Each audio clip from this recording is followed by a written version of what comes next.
Bonjour, aujourd'hui vidéo sur le courant électrique et la loi des nœuds.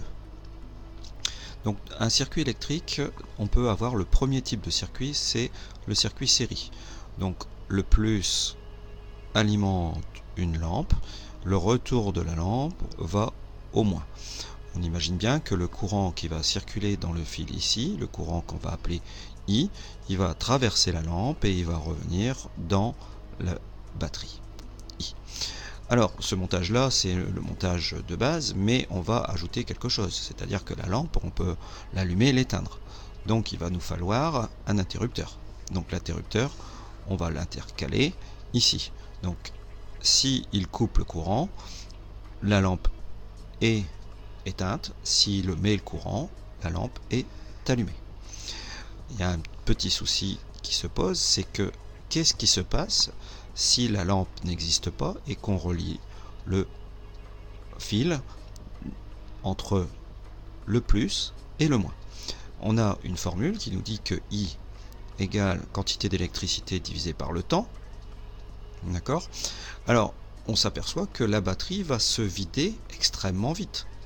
Donc, cette notion de quantité d'électricité, donc la quantité d'électricité elle est toujours la même, par contre le temps il va être très très petit, donc le courant va être très très fort. On considère que quand il y a un fil qui relie le plus avec le moins, on va appeler ça plutôt un courant de court-circuit. Donc évidemment, pour protéger mes fils, pour protéger la batterie, on va intégrer dans notre montage un système de fusible pour couper le courant si l'intensité est trop importante. On retrouve ici sur un schéma un peu plus carré, donc ici il y aura la pile, ici il y aura le fusible, et donc ici il y aura l'interrupteur. Évidemment la lampe est ici. Donc c'est un circuit série, donc non, le courant est le même dans tous les récepteurs. Donc le courant est le même dans le fusible, il est le même dans l'interrupteur et il est le même dans la lampe. On a un autre type de montage, c'est le montage dérivation. Donc cette fois-ci, on a notre batterie qui alimente la première lampe et le plus va aussi sur la deuxième lampe, le moins va sur la deuxième lampe. Donc on a deux lampes qui fonctionnent en même temps. Premier cas de figure, donc la pile alimente avec un seul interrupteur deux lampes. Donc les deux lampes vont s'allumer en même temps. Si on imagine qu'on veut les séparer, on a une autre possibilité, c'est de mettre deux interrupteurs. Cette fois-ci, on regarde au niveau des courants. Donc le courant qui sort de la batterie, on va l'appeler I1.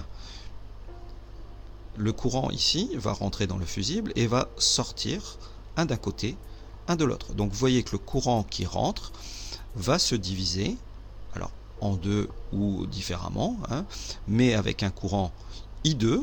On considère que les interrupteurs ici font leur office et laissent passer le courant. Donc dans un courant I2 et dans un courant I3. Donc ici on se retrouve avec un point central. Et on va donc appliquer une loi des nœuds, puisqu'on appellera ça un nœud. On a un nœud ici aussi. Donc la loi des nœuds, elle dit la somme des courants entrant dans le nœud égale la somme des courants sortant dans le nœud. On va voir tout de suite ici dans un tableau électrique. Donc j'ai un premier disjoncteur avec un courant I1, un deuxième, courant I2, I3, I4, I5, I6. Ces courants se mettent sur un peigne, donc ce peigne va être considéré comme un nœud. Donc le courant qui vient du disjoncteur de la première rangée, disjoncteur, donc courant du disjoncteur première rangée, c'est la somme de tous les courants. Donc I1, I2, I3, I4, I6. Évidemment, on retrouve ce courant ID1 dans le domino qui est ici. Le domino qui est ici vient du disjoncteur de la maison, donc I maison, et il y aura un pour le disjoncteur de la première rangée, un pour le disjoncteur de la deuxième rangée. Donc ici on a encore un nœud, donc le courant de la maison égale le courant dans le disjoncteur de la première rangée plus le courant dans le disjoncteur de la deuxième rangée. Voilà, à bientôt.